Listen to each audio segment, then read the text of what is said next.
Saya sampaikan, perlu disampaikan lagi ini, orang berislam itu harus memenuhi 3 aspek suluk. Dia harus Islam, dia harus iman, dia harus ihsan. Itu baru sempurna dia, keislaman kita. Islam adalah bangkitnya tubuh kita ini untuk memenuhi perintah-perintah Allah.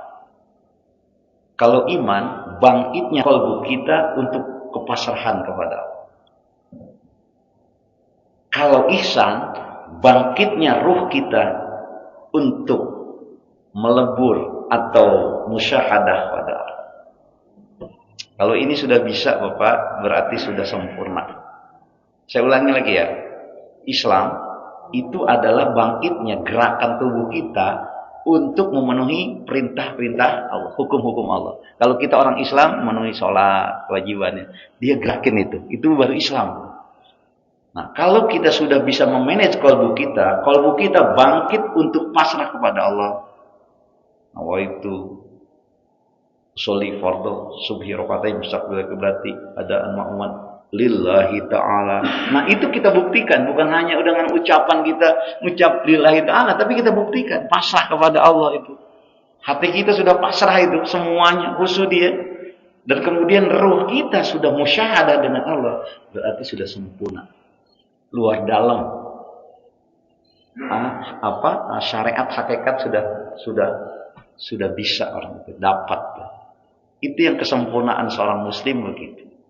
Ya, kita harus begitu. Ya, kita coba. Jadi kalau kita gerakan tubuhnya sudah lakukan, kemudian kalbu kita sudah pasrah kepada Allah, ruh kita sudah musyahadah, ihsan dia. Seakan-akan dia melihat Allah depan. Tapi juga jangan kita bayangkan Allah depan kita, bukan wujud, Allah enggak berwujud. Oh, sini hati-hati nih ya. Musyahadah kepada Allah bukan dalam arti kita membayangkan di depan kita ada wujud enggak ada, Allah enggak ada wujud.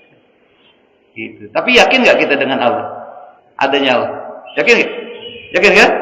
Nah, itu keistimewaan kita manusia. Nggak pernah melihat Allah tapi percaya sama Allah. Nggak pernah lihat surga tapi percaya adanya surga. Makanya kita pada sholat. Nggak pernah kita melihat neraka tapi kita takut sama neraka. Itu keistimewaan kita. Ya, manusia tanpa pengetahuan kita. Masih luar biasa. Kira-kira Bapak mau nggak musyahadah langsung wujud dengan Allah seperti Rasulullah waktu Isra Mi'raj? Kan langsung kan? Langsung kan? Rasulullah kan menerima perintah sholat itu, ya. Itu kan langsung musyahadah kepada Allah. Manusia satu pun nggak ada.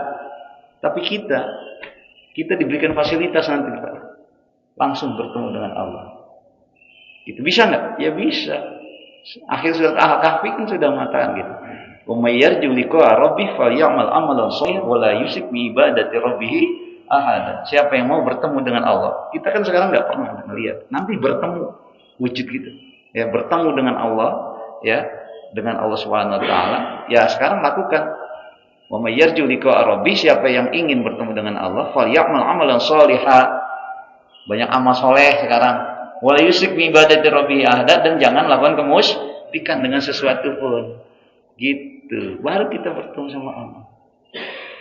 Dunia sains sekarang Pak sudah, ya Bapak kalau baca tentang perkembangan ilmu sains, pengetahuan, sekarang di alam di atas sana di galaksi itu ada yang namanya dengan black hole.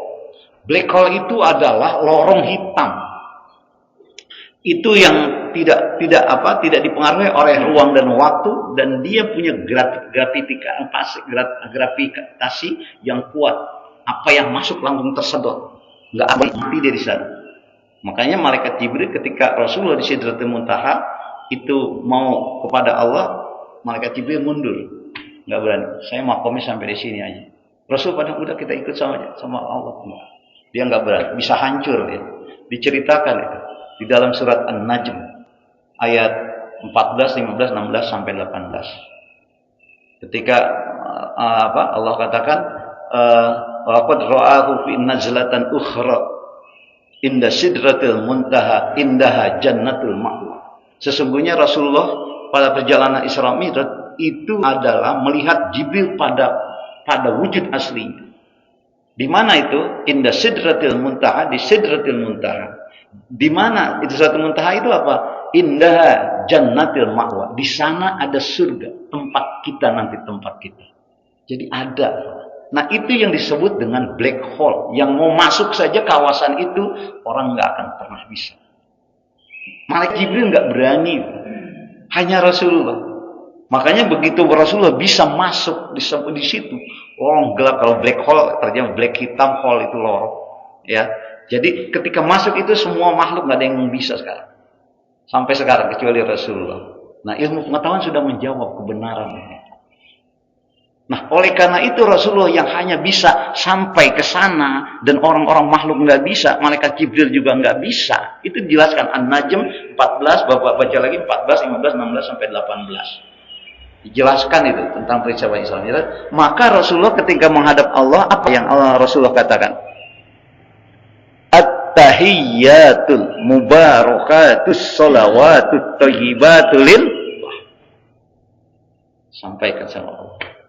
Semua kebaikan, semua kebesaran, semua keberkahan itu milikmu ya Allah. Itu. Nah, maka ketika Rasulullah mengatakan begitu, maka Allah jawab, Assalamu alayka ayyuhan nabiyyu wa rahmatullahi ayyuhan nabiyyu. Terus Assalamu alayka ayyuhan nabiyyu wa rahmatullahi wa barakatuh. Assalamu alayka, keselamatan bagimu Muhammad, ya. Assalamu alayka ayyuhan nabi, wahai nabi, kemudian rahmat dan keberkahan. Jadi Allah berikan keselamatan, keberkahan kepada Nabi Rasulullah. Lihat apa jawaban Rasulullah. Assalamu alayka, setelah itu kita tahiyat apa? Assalamu alayna wa ala ibadillahis. Rasulullah nggak mau selamat sendiri, nggak mau meskipun Allah sudah katakan keselamatan bagimu, keberkahan bagimu, tapi Rasulullah menjawab dari apa yang disampaikan oleh Allah. Assalamu alayna wa ala ibadillahis, keselamatan bagi kami dan hamba-hamba ikuti umat-umatku yang soleh-soleh. Melihat dialog itu, malaikat mengatakan asyhadu an la ilaha illallah wa asyhadu anna muhammadar rasulullah. Luar biasa Rasulullah. Bukan dia mau bahagia sendiri, wah, jadi pemimpin. Enggak, yang penting umatnya. Maka dialog dalam Isra Mi'raj itu kita baca dalam At-Tahiyyat. Filosofinya itu dalamnya. Gitu, Pak. Gitu. Nanti baca kalau pulang apa yang namanya black hole itu. Jadi dunia sains sekarang sudah menjawab tentang kemuskilan, tentang keajaiban peristiwa Isra Mi'raj. Sudah terjawab, Masya Allah. Ada sesuatu tempat yang memang tidak bisa dimasuki oleh semua makhluk kecuali saat itu Rasulullah Shallallahu Alaihi Wasallam. Oleh karena itu masalah ini sampai sekarang nggak terjawab oleh dunia ilmu pengetahuan. Maka cara mengimani Isra Mi'raj itu adalah bukan dengan otak logika, tapi harus dengan iman. Terus ya, Allah. Gitu. Udah, 2 aja dulu. Nanti saya pasal selanjutnya.